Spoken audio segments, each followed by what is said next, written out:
Daf Yomi, Tractate of a Comma, page 37a at the top of the page, with the words Einan Tzrichin Prosbal. Do not require a document that prevents the sabbatical year from abrogating an outstanding debt by transferring the right of collection to the court. The reason that orphans do not require this document is because the court is legally considered to be their steward, and their debts are therefore transferred to the court automatically, even without a prosbal. Similarly, Rami Bar Chama taught orphans do not require prosbal, as Rabban Gamliel and his court were tantamount to the father of orphans, and as they were vigilant to collect all the debts owed to orphans. Subsequently, the courts in every generation have this status. The Gemara relates, Hanan, the wicked, slapped a certain man. Hanan, the wicked, slapped a certain man. Yeah, Hanan Bish, it says here. Hanan, the wicked. He then came before Rav Huna for judgment. Rav Huna said to him, "Go give him half a dinar, which is the fine imposed for such an act." Hanan the wicked had a clipped dinar and wanted to give him a half a dinar from it, whatever a clipped dinar is. But there was no one who wanted to take it from him to give him smaller coins for it. Hanan the wicked then gave him another slap, rendering himself liable to pay an additional fine of half a dinar, and gave him the clipped dinar as a payment. What story did this use? You know what I mean? He slapped him again. Wow. Okay, anyway. Sounds a little bit chelmish to me. Anyway, with regard to an act, okay, new Mishnah.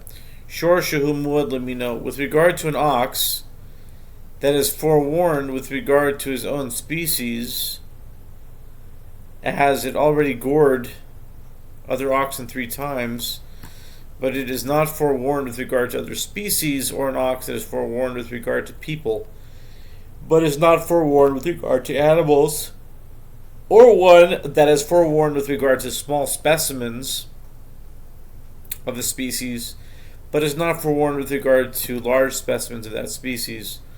In all these cases, if the ox gores the type of animal or person with regard to which it is forewarned, its owner pays the full cost of the damage, and if it gores an animal or person with regard to which it is not forewarned, he pays half the cost of the damage. The sages said before Rabbi Yehuda, what would be the halacha if this ox is forewarned with regard to Shabbatot,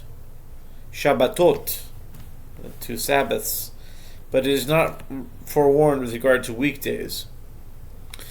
He said to them, for damage it causes on Shabbos, its owner pays the full cost of the damage, and for damage it causes on weekdays, he pays half the cost of the damage.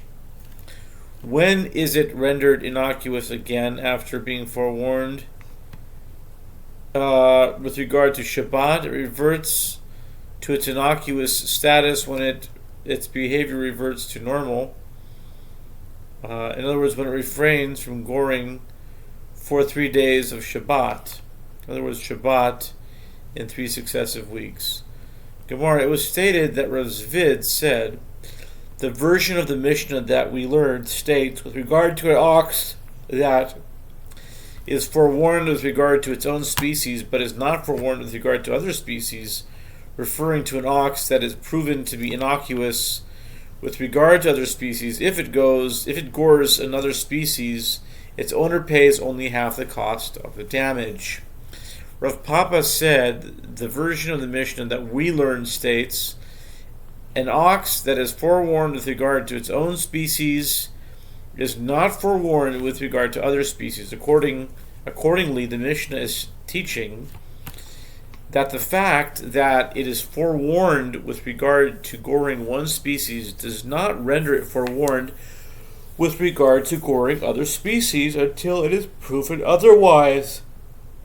The Gemara explains, Razvid said that the version of the Mishnah that we learned states with regard to an ox that is forewarned with regard to its own species, but it is not forewarned with regard to other species, indicating that it is referring specifically to an ox that is proven to be innocuous with regard to other species. This implies that in an ordinary case where there is no such proof, the ox is considered forewarned with regard to all species. Rav Papa, by contrast, said that the version of the Mishnah that we learned states an ox that is forewarned with regard to his own species is not forewarned with regard to other species, meaning that in an ordinary case, the ox is not considered forewarned with regard to other species. Razvid inferred his opinion from the latter clause of the Mishnah, whereas Rav Papa inferred his opinion from the former clause.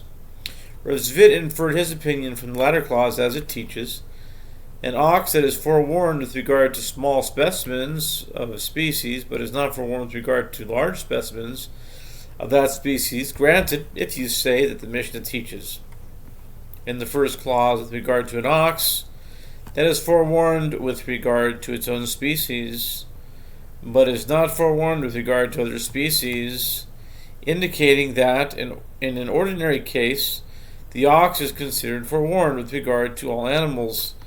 This clause of the Mishnah teaches us that even from being forewarned with regard to small specimens of a species, in an ordinary case, the ox is thereby considered forewarned with regard to large specimens of that species, which is a more far-reaching statement, as an ox is less likely to gore large animals. But if you say that the Mishnah teaches an ox that is forewarned with regard to its own species is not forewarned with regard to other species, meaning that in ordinary case, where there is no proof to the contrary, the ox is not considered forewarned with regard to other species, there is a difficulty with the latter clause of the Mishnah.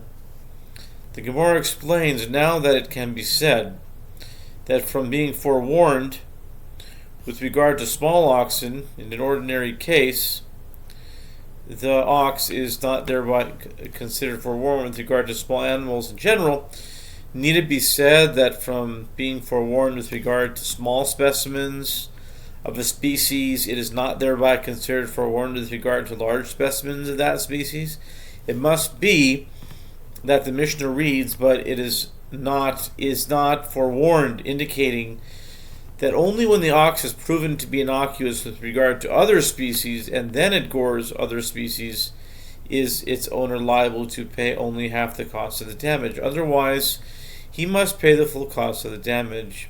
And Rav Papa could have said to you in response that even if the Mishnah reads, an ox that is forewarned with regard to its own species is not forewarned with regard to other species, the latter clause is necessary, as otherwise it might enter your mind to say that since it breached the norm by attacking one of that species, it is considered to have breached the norm entirely with regard to that species, and there is no difference with regard to large numbers of the species, and there is no difference with regard to small numbers of it, as the ox is now likely to gore any of them. Therefore, this clause of the Mishnah teaches us that it is not considered forewarned with regard to the large animals of that species. As stated previously, Rav Papa inferred his opinion from the former clause of the Mishnah, as the Mishnah teaches, an ox that is forewarned with regard to people is not forewarned with regard to animals. Granted, if you say that we learned that the Mishnah states an ox that is forewarned with regard to its own species is not forewarned with regard to other species, which would indicate that in an ordinary case where there is no proof to the contrary, it is not considered forewarned with regard to other species, then the Mishnah in the next clause teaches us this, that even from being forewarned with regard to people, in an ordinary case, the ox is not considered forewarned with regard to animals. The ox is considered innocuous with regard to animals, although it is more common for an ox to gore an animal than a person. But if you say that the Mishnah teaches in the first clause with regard to an ox that is forewarned with regard to its own species, but not forewarned with regard to other species, indicating that in an ordinary case it is considered forewarned with regard to other species, then there is a difficulty with the following clause of the Mishnah. Now that it can be said that even from being forewarned with regard to one species of animal in an ordinary case, it is thereby considered forewarned with regard to other species of animals, need it be said that from its being forewarned with regard to people, that it is also considered forewarned with regard to animals? Razvid could have said to you in response, the former clause of the Mishnah relates to the ox reverting to its innocuous status. In other words, a case where the ox was forewarned with regard to man and forewarned with regard to animals and reverted to its innocuous status with regard to animals, as it stood in close proximity to an animal 3 times and did not gore. Lest you say that since it did not demonstratively revert to its innocuous behavior toward people, as it did not refrain from goring people, its reversal with regard to animals is not considered a reversal. The Mishnah teaches us that its reversal with regard to animals is nevertheless considered a reversal, and it no longer has the status of a forewarned ox with regard to goring animals.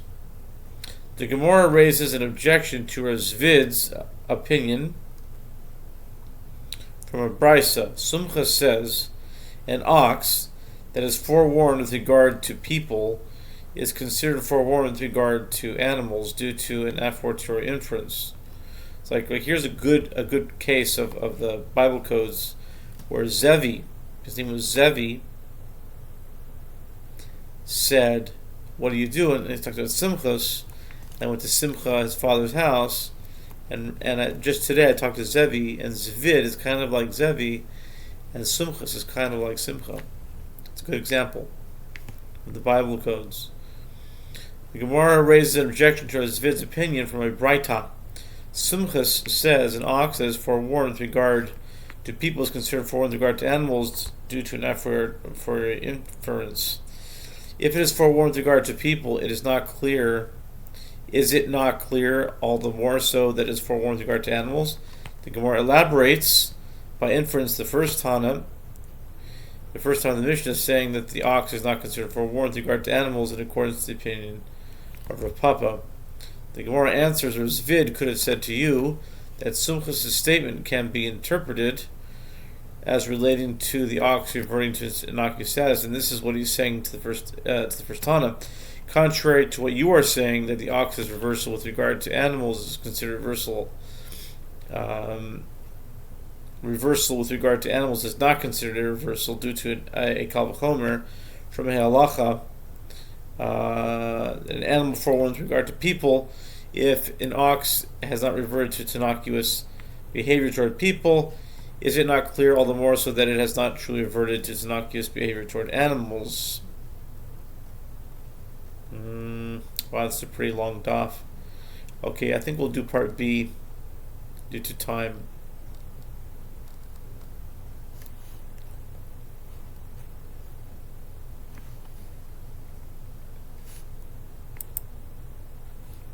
Yeah.